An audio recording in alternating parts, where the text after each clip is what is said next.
All right. So for my challenge number 3, I wanted to recreate my original visual self, in which I put on clothes, and showed how my different clothing and the things that are in my body represent myself. I thought of a cool way of doing that would be showing you guys, I guess, the next big thing that represents me, which is my apartment.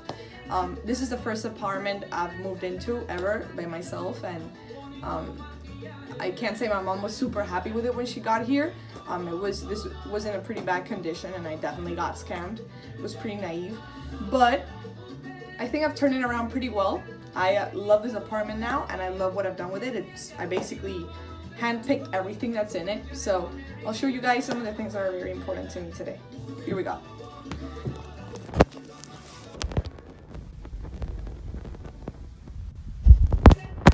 Come with me.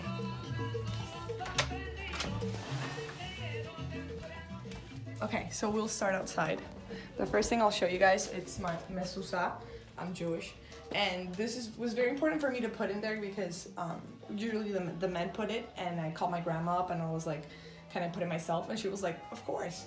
So I put it myself. It's the first time I put a mezuzah there, and it's important for the Jewish community. It's just a part of me. So yeah, when I go into my house, you kiss it, and that's how you come in. Now you can see a view of like how it looks like. You can come in and show a bit. Here's what it looks like.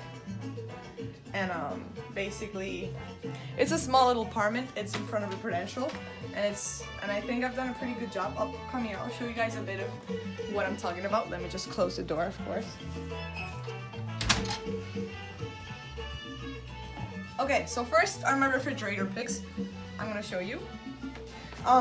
In my house, we've always had refrigerator picks. These are some of the photo shoots that we do specially to have them as magnets for refrigerators. My brothers, me, my sister, my brothers when we were kids. And so I love to have this full of memories of my family. The next thing I'll show you guys is the living. So this is the living room. I basically did this 1,000 times. As you see here, I have some extra area rug, which I bought and did not like how it looked. Also, there's a TV console. I did not like how it looked. I did this thing like a couple times, but this is a sofa. I bought this thing separately, and I put this thing together, which I really like how it ended up. I'll show you guys the things that the details that I put that make this apartment me. You can come a bit closer. So first, I put Turma da Mônica. This is a Brazilian magazine from my childhood, I guess. It's not a magazine, it's a comic book, as you see. So I bought like a collection of them and put them all here as a centerpiece, which I love that detail. It's very me. Of course, the first thing, the most important thing is my Breakthrough Thinking book, which I put as a centerpiece for my table. In fact, I would love an autograph, Thomas. It would be amazing. No, I'm just kidding, but I do love the book, and thank you very much. I just wanted to make a little joke with it, but I do put this book in my little shelf here. Anyways, the next thing that is important to me here is my friend's painting. She actually did this for me. This is my little, the way people call me when I was in high school, which was Jugot Flow. For people who don't recognize this is Lauren Hill. And it's a pretty cool painting that she made, and I especially for when I got the apartment, she was like, I'll make a painting for you. The next thing I'll show you guys here is the bookshelf. The bookshelf is important to me because last year I was in my friend's apartment. I saw this bookshelf and I said, this is the first thing I want in my apartment. Took a picture of it, and when I got here, I asked my mom to get this bookshelf. And yeah, I was right. I loved how it turned out. Like, I literally based everything in here based on this bookshelf. And the other detail that I like is this clock, which is my grandfather gave it to me. It's the Persistence of Memory clock by Salvador Dali, and it's just hanging there. It's a piece of me. And then let's go to the big part, the bar.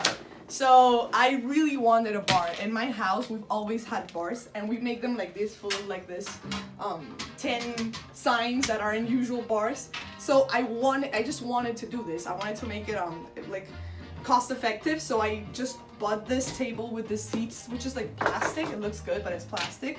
And then I bought everything separately, like the details. I bought this separately in IKEA, and the lights too, and made it up as a bar.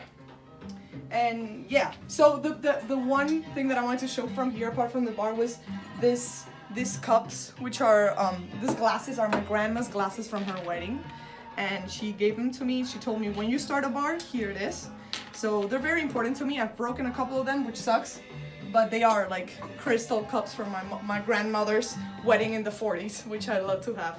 Now come here. The final place I'm going to show you is my room. Oh, the other thing I was going to show you is the Harley Davidson sign, which is part of me because my parents have always been part of motorcycle gangs. It sounds weird, but they love Harley Davidson and they travel around the world. So we always have Harley Davidson signs in our houses, and it's just a reminder of my home there. Now, the final place is my bedroom. The one detail I was going to show from here is this pillowcases. When I was 16, I went to Memphis, and my mom joined me afterwards, and we went to Graceland to see Elvis's house. And then she bought these like fabric there, and then made them into pillows, and I just always had them as pillows with me. It's cool to have this as a reminder of trips with my mom and just my family. And so yeah, that's it. That's basically my apartment. It's simple, it's small, and I just love it. I love how I created it, and it's a reflection of me, definitely, and of who I am. So yeah, thank you for watching.